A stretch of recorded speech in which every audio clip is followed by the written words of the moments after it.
ছোটোবেলায় ভাবতাম লাইফটা মনে হয় খুব ইজি। এই তো ছোট আছি, স্কুলে যাচ্ছি, পড়াশোনা করব, তারপরে চাকরি বাকরি, তারপরে বিয়ে, বেশ ভালোই আনন্দে কাটবে জীবনটা। কিন্তু না, সকলের জীবন সমানভাবে ভগবান কিন্তু তৈরি করেনি। সবার ডেস্টিনি আলাদা আলাদা। আমার, আপনার, তোমাদের, সবার, মানে বড়দের জন্য আপনার বললাম। আমি তো সচরাচর ফেসবুকে আপনি করে কথা বলতে পারি না, কিন্তু বড়দের বলা উচিত, এটা আমি ভুল করি। তো যেটা বলছিলাম, আগে ভাবতাম যে সব কিছু হয়তো খুব ইজি, কিন্তু যত বয়স বাড়লো আস্তে আস্তে মানুষ চিনতে শিখলাম, এটা জানতে শিখলাম যে জীবন অত সহজ না। সকলের জন্য জীবনের পরিমাপটা আলাদা আলাদা। ঠিক তেমনি আমার জীবনেও ঘটেছে। আমি পড়াশোনায় ছোটোবেলা থেকে খুব একটা ভালো ছিলাম না, কিন্তু খুব একটা খারাপও ছিলাম না, মোটামুটি একটা স্টুডেন্ট ছিলাম। তারপরে আমার জীবনে যখন আমি ক্লাস 7-এ পড়ি, খুব ভালো একটা স্যার আমাকে ঘরে পড়াতে আসতেন। হঠাৎ করে 7 থেকে 8-এ ওঠার সময় রেজাল্টটা আমি খুব ভালো করি, অঙ্ক, ইংরেজি, সায়েন্স সব কিছুতেই ভালো নাম্বার তুলি। তখন বুঝতে পারলাম যে সঠিক অধ্যয়ন করলে সঠিক ভালো নাম্বার পেয়ে পাশ করা যায়। কিন্তু আমার কপাল, যখন আমি পাশ করে উঠলাম তখন মাস্টারমশাইটি আমার বাবাকে বলেছিলেন 50 টাকা বাড়াতে। এইটাতেও আরও পড়ার চাপ, উনি বাড়িতে এসে পড়ান 50 টাকা বাড়াতে। কিন্তু আমার বাবা সেই 50 টাকা সেই সময় ভেবেছিল অনেক অনেক অনেক বেশি। মেয়ের পড়াশোনার খরচার মধ্যে এই 50 টাকা বাড়ানোটা বাবার কাছে একটা বিশাল ঝামেলা মনে হয়েছিল। তাই আমাকে সেই মাস্টারমশাইয়ের কাছে আর পড়তে দিল না। বলল, তোর দাদা তোর থেকে অনেক বড় আর অনেক বেশি ওর মাথায় ব্রেনে বুদ্ধি, তোর যখন যা অসুবিধা হবে তুই বাবাকে জিজ্ঞাসা করে এই দাদাকে জিজ্ঞাসা করে নিবি। মানে আর আমি তো আছি, বাবাও মাঝে মাঝে হেল্প করতো অঙ্কতে, ইংরেজিতে। বাবা, মা, দাদার প্রচুর ভক্ত ছিলাম আমি। একবারে বলা যায় যে অন্ধবিশ্বাস করতাম, ওরা যা বলতো আমি তাই মেনে চলতাম। তারপরে শুরু হলো 8 থেকে আরেক ঝামেলা, ওই যে একা একা পড়ার ঝামেলা। আমি তো আর বিদ্যাসাগর না, আর বিদ্যাসাগরের নাতনিও না। কিন্তু হ্যাঁ, দাদা আমাকে অনেক হেল্প করেছে। কিন্তু দাদারও পড়াশোনা ছিল।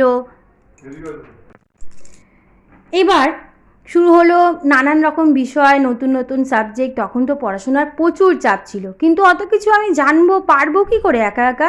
দাদার তো নিজেরও স্কুল ছিল, কলেজ ছিল, পড়াশোনা ছিল, কোচিং করতো, টিউশনি করতো, তারপর টুকটাকও এটা ওটা কাজও করতো। তখন তো ও প্রচুর অ্যাক্টিভ ছিল।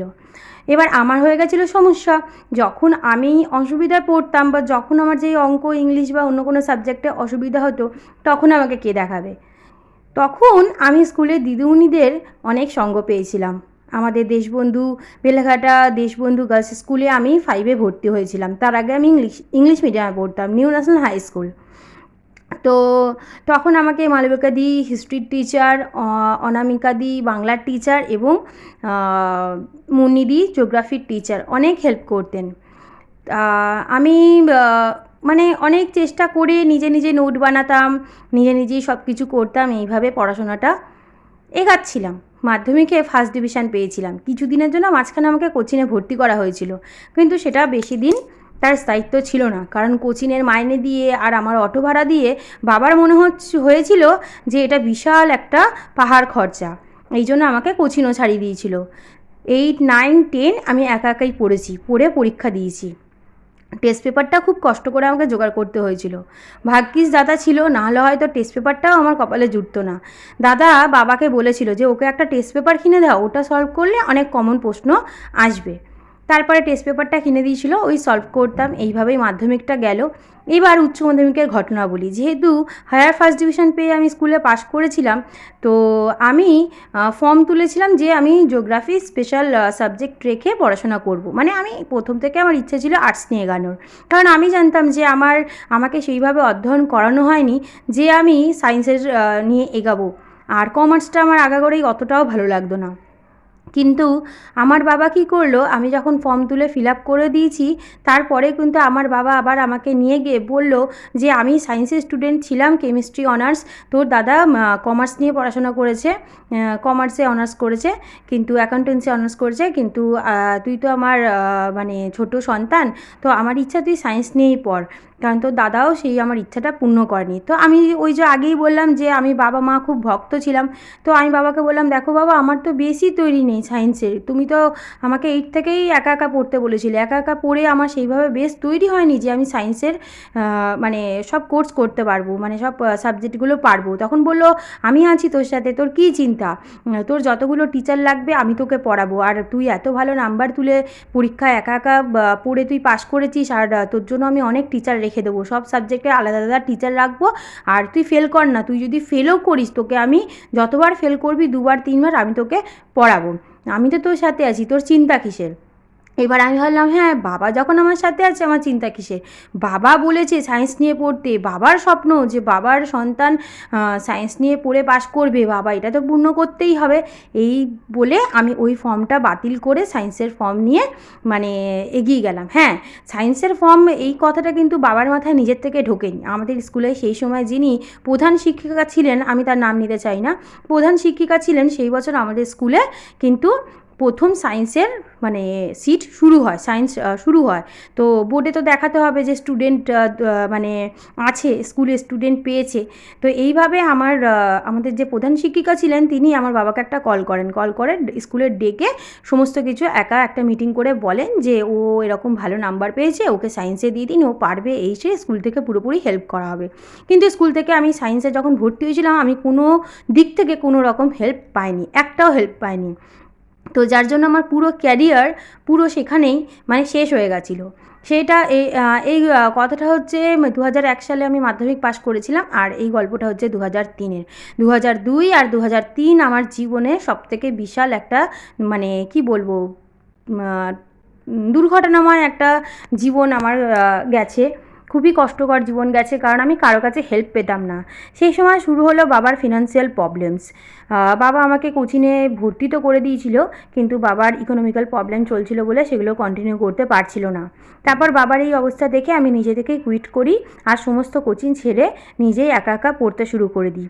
কিন্তু বাবা সেদিকে কোনো কিছু নজর দেয় না। বাবা বুঝতে পারছিল যে বাবার কারণেই আমি কিন্তু কোচিংগুলো ছেড়ে দিয়েছি।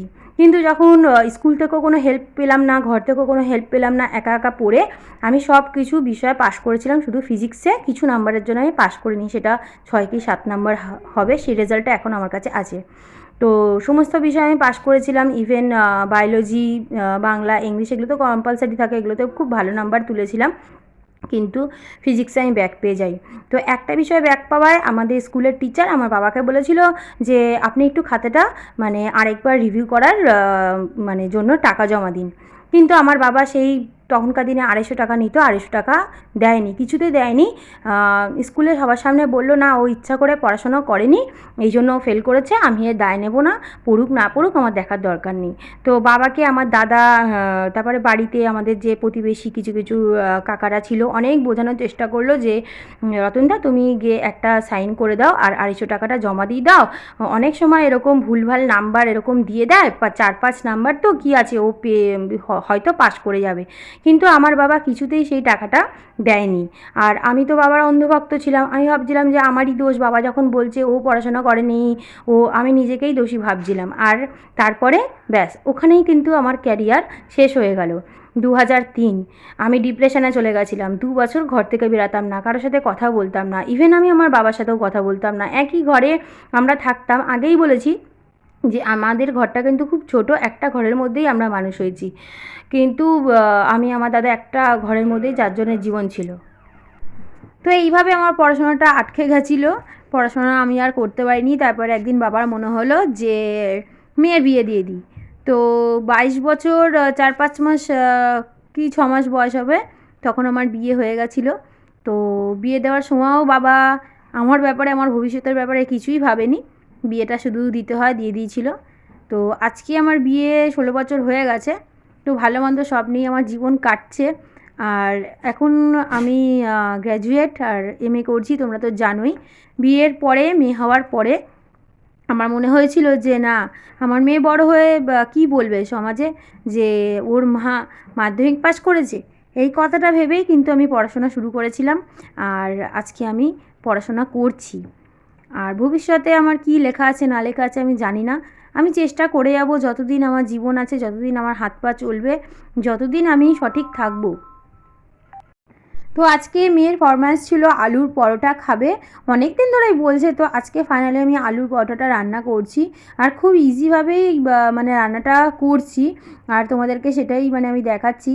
তো অনেক কিছু মানে জোগাড়জাতি লাগে, কিন্তু সব কিছু একবার জোগাড় হয়ে গেলে করতে কিন্তু এটা বেশি টাইম লাগে না, আর এটা খেতে খুবই টেস্টি হয়।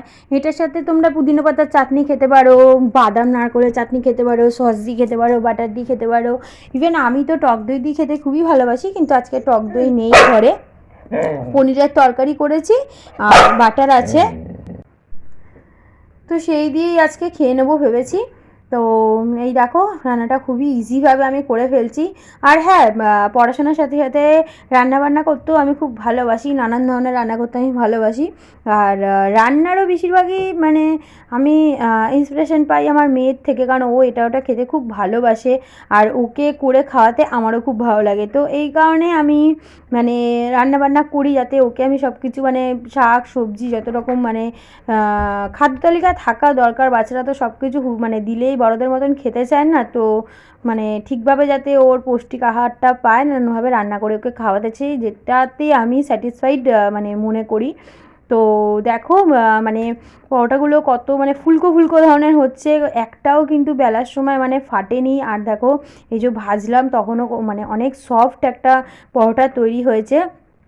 আর এইভাবে তোমরা অয়েল ব্রাশ করেও রান্নাটা করতে পারো। এবার আমি তো অয়েল দিয়ে করছি, ঘরে যদি দেশি ঘি যদি থাকে সেটা দিয়েও তোমরা ভাজতে পারো, সেটা দিয়ে ভাজলেও আরও দারুণ টেস্টি খেতে হয়, যেটা আমার মাসির বাড়িতে আমরা খেতাম, আমার দিদাবাড়িতে খেতাম, দারুণ হতো খেতে।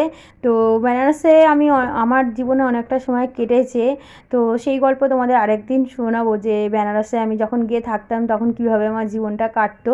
বেনারস না ঠিক, ওটা মানে চিত্রকূটে। চিত্রকূটে আমার মানে মাসির বাড়ি ছিল, বেনারসেও আছে, মানে আমার মারা তো অনেক বোন, মায়েরা অনেক বোন। তো এই জন্য এই মানে গরমের যখন ছুটি পড়তো এই বাড়ি ওই বাড়ি ঘোরাঘুরি করতাম। তো সেই গল্প আরেকদিন শোনাবো। আজকে তো তোমাদের শোনালাম যে আমার ক্যারিয়ার কী করে ধ্বংস হয়ে গেছিলো, কী করে শেষ হয়ে গেছিলো সেই গল্প। তো এখনও আমার সেটা নিয়ে মন খারাপ হয় যে যদি তখন বাবা আমাকে সাপোর্ট করতো, বাবা আমার অসুবিধাটা বুঝতো, আজকে হয়তো আমি অন্য জায়গায় থাকতাম, আমি হয়তো আজকে মানে কিছু একটা তো থাকতাম, জানি না কী থাকতাম, কিন্তু কিছু একটা তো থাকতাম। আমার ইচ্ছা ছিল আগাগোড়ায় টিচার হওয়ার, তো সেটা তো এখনও অবধি আর হয়ে উঠলো না। আর এই সমস্ত গল্প করছি আর ভাবছি যে তোমাদেরকে এগুলো জানাচ্ছি, তোমরা আবার কী ভাবছো না ভাবছো। তো যাই হোক, প্রত্যেক দিন তো অন্যভাবে আমি তোমাদের সাথে কথা বলি, রান্নাবান্না এটা ওটা, তো আজকে ভাবলাম আমার জীবনের কিছু কথা তোমাদের সাথে শেয়ার করি। তো এইভাবে কারা কারা আমার জীবনের মানে আরও কিছু কিছু মানে ইনসিডেন্ট আছে সেগুলো শুনতে চাও, অবশ্যই কমেন্ট করে জানিও। আজকের ব্লগটা কেমন লাগলো অবশ্যই কমেন্ট করে বলো, ভালো লাগলে আমার পেজটা একটু ফলো করে দিও, আর ইউটিউবে দেখলে চ্যানেলটা সাবস্ক্রাইব করে দিও। Tata, by bye, good night, সবাই ভালো থাকো, স্টে হেলদি অলওয়েজ। আর আমার ভিডিওস দেখতে থাকো, আর ভিডিওস দেখে ভালো লাগলে লাইক শেয়ার করে দিও। Bye bye, good night, good bye, take care all of you.